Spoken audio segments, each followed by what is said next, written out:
கர்த்தருடைய நாமத்திற்கு மகிமை உண்டாகட்டும்.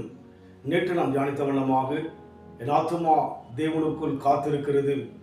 தேவ ஜனமாகி நாம் காத்திருக்கின்ற பொழுது நம் வாழ்க்கையிலே தேவன் அற்புதம் செய்ய இன்றைக்கும் ஜீவனுள்ளவராயிருக்கிறார்.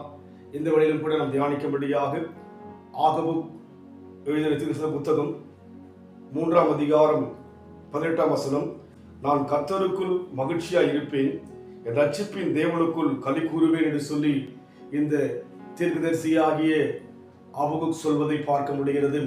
தன் அனுபவத்திலே அவர் கர்த்தருக்குள் மகிழ்ச்சியாய் இருப்பதை நமக்கு வெளிப்படுத்துகிறார்.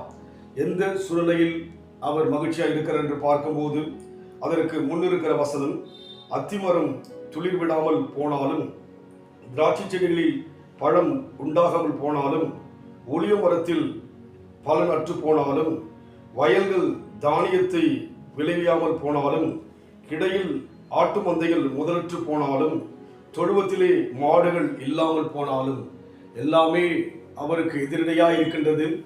அப்பேற்பட்ட சோதனையான சூழ்நிலையிலே அந்த தீர்வு சொல்லுகிறார், நான் கர்த்தருக்குள் மகிழ்ச்சியாய் இருக்கிறேன்.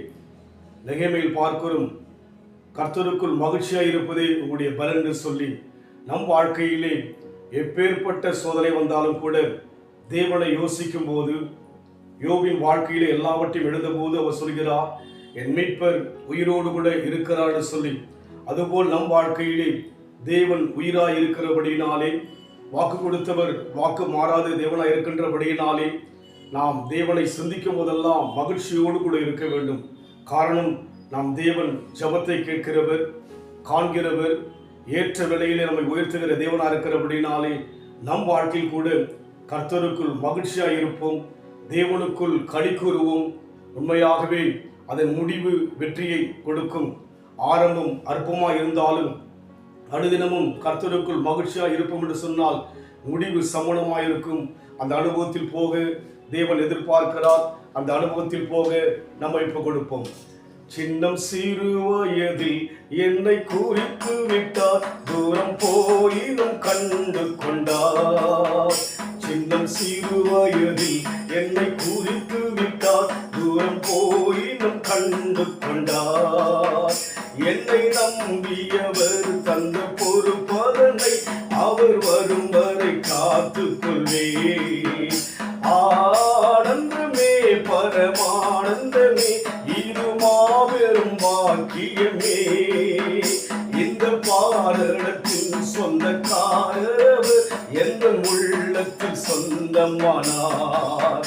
மகிழ்வோம் மகிழ்வோம் தினம் மத மகிழ்வோம், இயேசுராஜன் சொந்தமாயினார்.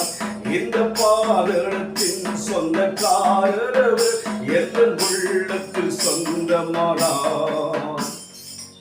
நாம் கர்த்தருக்குள் மகிழ்ச்சியாய் இருப்போம். அன்பின் ஆண்டவரே, நீர் உலகத்தை உண்டாக்கினவர், வானம் உடைய சிங்காசனம், பூமி உடைய பாதபடி. பேர்பட்ட பெரிய தேவனை, ஜீவனுள்ள தேவனை ஆராதிக்கின்றபடியினால் நாங்கள் சோர்ந்து விடாதபடிக்கு, துவண்டு போகாதபடிக்கு, நினைக்கும் போதெல்லாம் மகிழ்ச்சி அடைகின்ற அந்த அனுபவத்தில் நடத்துங்க, ஆசீர்வதிங்க. இயேசுவின் நாமத்தில் பிதாவே, ஆமென்.